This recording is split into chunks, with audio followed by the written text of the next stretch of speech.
about the last hour of your life. What did you actually choose to do, and what did you do completely on autopilot? According to a landmark study out of Duke University, up to 40% of the actions you take every single day aren't conscious decisions at all. They are habits. Nearly half of your entire life is being run by a background script in your brain. So if you constantly struggle with procrastination or lack of discipline, stop blaming your willpower. You aren't lazy. You just have bad scripts running without your permission. It all comes down to biological survival, Mark.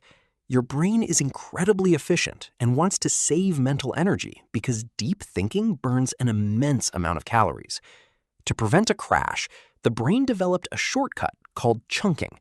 It takes a sequence of actions and turns it into an automatic routine, storing it deep inside your skull in a structure called the basal ganglia.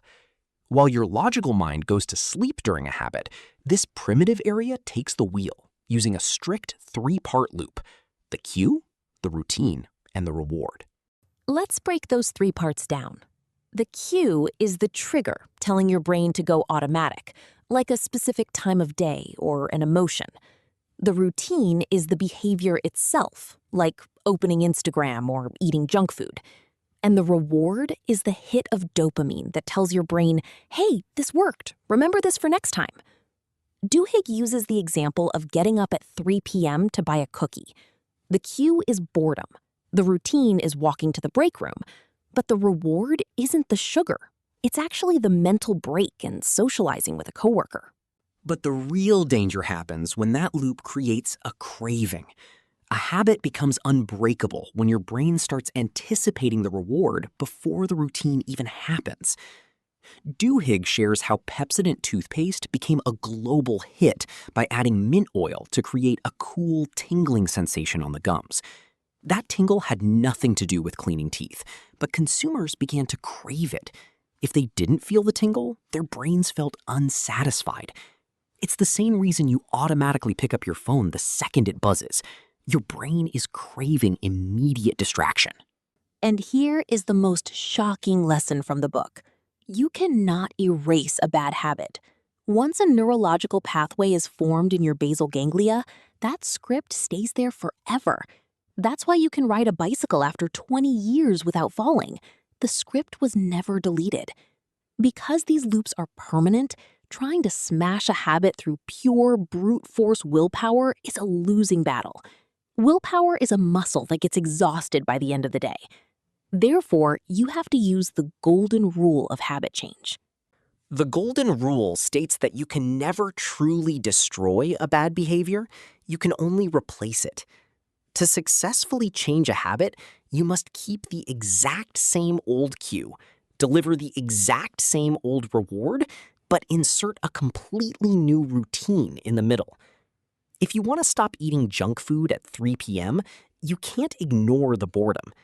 When the cue hits, keep the loop going, but replace the cookie with a 10-minute walk. You satisfy the exact same craving, a mental break, but without the negative side effects.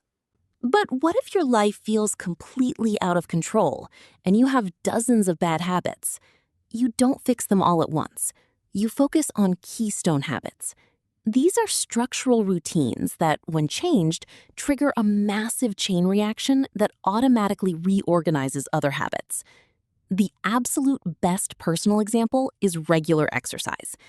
Studies show that when people start working out consistently, they automatically start eating better, becoming more productive, spending less money on credit cards, and sleeping deeper.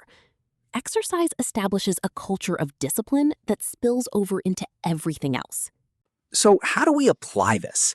Duhigg gives us a 4-step framework. Step 1 is to identify the routine, which is the exact behavior you want to change, like scrolling your phone in bed. Step 2 is to experiment with rewards to find out what craving is actually driving you. The next time you want to scroll, change the reward. One night, read a book. The next night, drink a glass of water. If reading a book satisfies the urge, you'll realize your true craving wasn't social media. It was just a need to quiet your thoughts.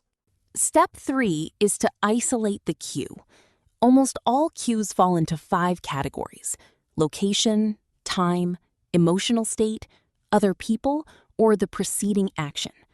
Write these down for 3 days when the urge hits, and a pattern will appear. Finally, step 4 is to have a plan using an if-then formula. You must choose your new pathway before you are tired. Write it out. If it is 11 p.m. and I get into bed, then I will leave my phone across the room and pick up my notebook.